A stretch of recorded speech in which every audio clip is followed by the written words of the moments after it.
I'm Megan Lake.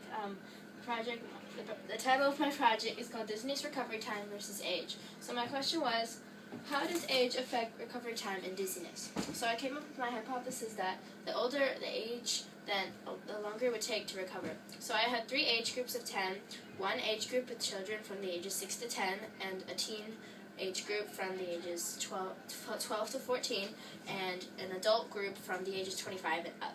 So what I did is that I had a person go down a straight line for about 15 feet, and I would time it, and I would have a ruler elevated 5 feet off the ground, and I'd have their hand 6 inches away from the ruler, and I'd drop the ruler and see if their reflexes are good.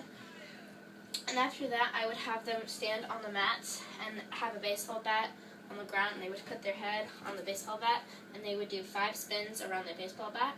And then after, I would time to see how long it would take for them to say that they're not dizzy. And after they say that they're not dizzy anymore, I would stop the time, and I would repeat the walk and the reflex test. And I did this for 5 spins and 10 spins around the baseball bat.